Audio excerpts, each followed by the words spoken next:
नमस्कार साथियों, Naira education institute में आपका हार्दिक स्वागत है। मैं प्रोफेसर महेंद्र सर। आज आप लोगों को, जैसा कि पिछले वीडियो में मापन को बताया गया था, आज आपके सामने मापन प्रक्रिया के वे प्रमुख अंग कौन कौन से हैं जिसके द्वारा मापन की प्रक्रिया संपन्न होती है। तो आइए साथियों, ज़्यादा देर न करते हुए सीधे हम टॉपिक पे जाने से पहले चाहेंगे कि जो भी साथी पहली बार नायरा एजुकेशन इंस्टीट्यूट परिवार से जुड़ करके इस ज्ञान को अर्जित कर रहे हैं, अपना शैक्षिक मानसिक बौद्धिक विकास बढ़ाने के क्रम में है, बिहार शिक्षक की तैयारी कर रहे हैं, आपका सीटेट जो जुलाई में परीक्षा होने जा रही है उसकी तैयारी कर रहे हैं, बीए एमए बीएड बीटीसी, इन सारी कक्षाओं के लिए अति महत्वपूर्ण मापन और मूल्यांकन होता है, जिसमें से आए दिन प्रश्न पूछे जाते हैं। तो आप सभी लोग से रिक्वेस्ट है कि वीडियो को पूरा देखिए। यदि आपको पसंद आता है तो प्लीज़ लाइक करिए और सब्सक्राइब करते हुए इसे शेयर करने का प्रयास कीजिए, ताकि आपके साथियों को भी मापन और मूल्यांकन के संबंध में जानकारी मिल सके। तो साथियों, ज़्यादा देर न करते हुए सीधे हम मापन प्रक्रिया के विभिन्न अंग को लेकर के चर्चा करते हैं। जैसा कि आपने मापन के संबंध में पिछले वीडियो में आपने सुना पढ़ा कि मापन हम उसे कहते हैं जिसके द्वारा मापा जाए कोई वस्तु स्थान पदार्थ, जिसके द्वारा मापा जाए वही क्या होता है, मापन होता है। इसको एक मैंने परिभाषा बताया था आपको, स्टीवेंस के अनुसार किसी निश्चित स्वीकृत नियमों के अनुसार, किसी निश्चित स्वीकृत नियमों के अनुसार जब वस्तुओं को अंक प्रदान कर दिया जाता है तो उसे मापन कहा जाता है। मापन वह है जो मापन करने योग्य है, उसी को मापन कहा जाता है।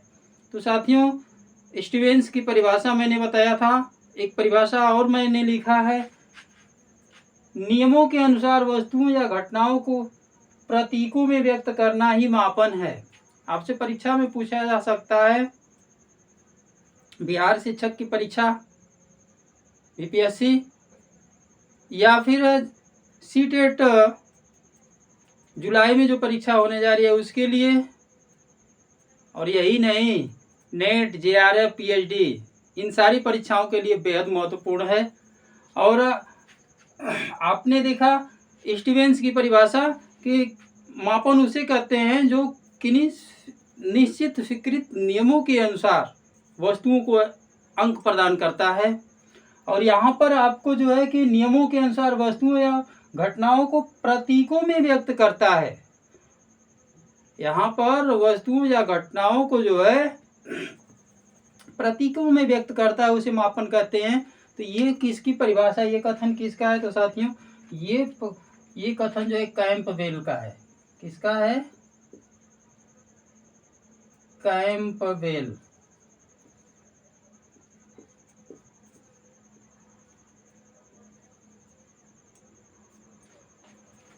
अगला क्वेश्चन, मापन की प्रक्रिया में 3 बातें बताई गई हैं। आपसे पूछा जा सकता है कि मापन की प्रक्रिया में कितनी बातें बताई गई हैं? तो 3 बातें। वे कौन कौन सी 3 बातें हैं आपके सामने मैंने लिख दिया, बस इसका डिफाइन करना है, विश्लेषण कर दिया जाना है कि मापन प्रक्रिया में 3 बातें आपसे पूछा जा सकता है। परीक्षा में तीनों बातों को लिखा जा सकता है। ऑप्शन डी में लिख दिया जाएगा कि उपरोक्त सभी। तो साथियों, यहाँ पर 3 बातें क्या है? व्यक्ति है, वस्तु है या स्थान है। दूसरा है अंक है, अक्षर है या शब्द है।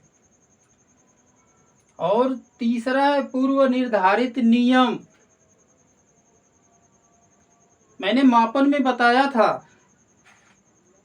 कि निश्चित भी हो, कि निश्चित मतलब निश्चित भी हो, स्वीकृत, स्वीकार कर सबको स्वीकार भी हो, मतलब निश्चित भी हो, सबके लिए स्वीकार भी हो, और क्या हो, नियमों के अनुसार, एक नियम के तहत बना हो, और उसके आधार पर जब वस्तुओं को अंक प्रदान किया जाता है तो उसे मापन कहते हैं। तो ये तीन बातें जो है, व्यक्ति, वस्तु या स्थान, इन तीनों में से साथियों, इन तीनों में से जो है किसी एक समूह, किसी एक समूह, कोई एक समूह का मापन होगा। दूसरा, अंक, अक्षर या शब्द, चाहे अंकों में, चाहे अक्षरों में, चाहे शब्दों में से किसी एक समूह,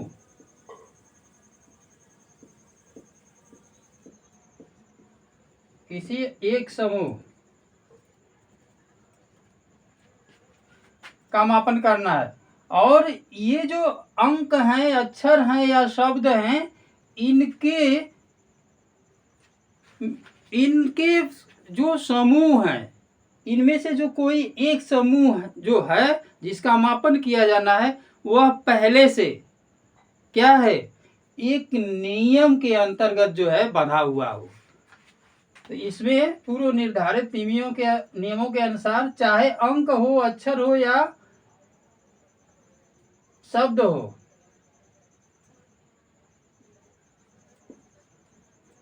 अंकों का समूह, एक ही समूह, ये तीन बातें हैं साथियों। व्यक्ति, वस्तु, स्थान, किसी एक का मापन करना है। अब एक ही साथ में जो है वस्तु, व्यक्ति का भी हो जाए, वस्तु का भी, स्थान का हो जाएगा, तो फिर उत्तर देने में कठिनाई आएगी। इसलिए एक एक समूह की चर्चा होती है। अंकों में वर्णन किया जाए, अंकों में मापन किया जाए, अक्षरों में या शब्दों में, इनमें से भी एक ही समूह होगा। और इन्हीं शब्दों के समूह जो है, अंकों का हो, शब्दों का है, अक्षरों का है, वह जो है कि एक पहले से निर्धारित नियमों के अनुसार क्या हो, बंधा हो।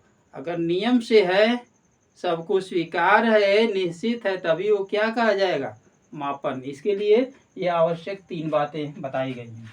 नेक्स्ट है मापन प्रक्रिया के 4 अंग। पहला है मापनकर्ता। मापनकर्ता कौन होता है साथियों? मापनकर्ता व्यक्ति होता है। कौन होता है? व्यक्ति। वह व्यक्ति जो किसी चर का, जिसके द्वारा किसी चर का मापन किया जा रहा हो। दूसरा, वस्तु, प्राणी या क्रिया। पहला तो व्यक्ति हो गया मापन करने वाला। दूसरा, कोई वस्तु है, व्यक्ति है या उसकी क्रिया है, इनकी विशेषताएं इसमें आती हैं। इन विशेषताओं का मापन करना है।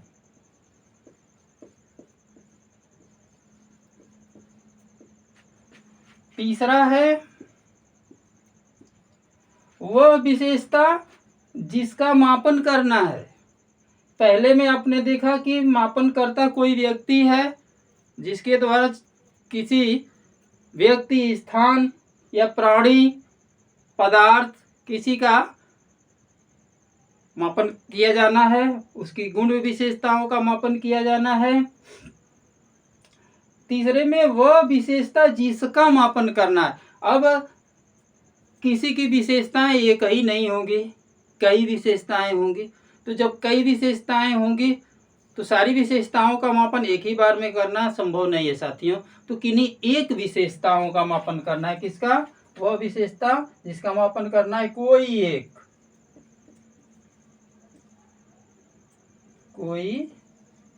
एक ही विशेषता का मापन करेंगे। बारी बारी से करना है तो बारी बारी से कर देंगे, करना क्या है। अच्छा, ये हो गया। और चौथा है मापन के उपकरण या विधियां। भाई किसी वस्तु का, स्थान का, प्राणी का मापन करना है तो इसके लिए कोई उपकरण नहीं होगा, कोई यंत्र नहीं होगा, कोई विधि नहीं होगा, तो मापन किया जाएगा कैसे? किसी बालक का मापन करना है, किसी बालक का मापन करना है, उसके बुद्धि लब्धि का पता करना है, तो क्या करना होगा? इसके लिए तो एक विधि है, टेस्ट, परीक्षा लिया जाएगा, तभी तो पता चलेगा कि इसकी बुद्धि पिछड़े बालकों में है कि सामान्य बालकों में है कि प्रतिभाशाली बालकों में है। उसी तरह से किसी वस्तु का मापन करना है, वह वस्तु ठोस होती है, हो सकती है, ठोस नहीं भी हो सकती है। तो अगर ठोस वस्तु है तो उसके लिए वाट चाहिए, द्रव्य में है तो लीटर चाहिए। स्थान का माप करना है तो मीटर चाहिए, सेंटीमीटर, इंच, जो भी उसका व्यवस्था है। तो साथियों, ये जो है विधियों के अंतर्गत आता है। तो आज के वीडियो में साथियों यहीं तक। अगले वीडियो के साथ हम जल्द ही आपके समक्ष प्रस्तुत होंगे। तब तक के लिए साथियों इंतजार कीजिएगा। नमस्कार, जय हिंद।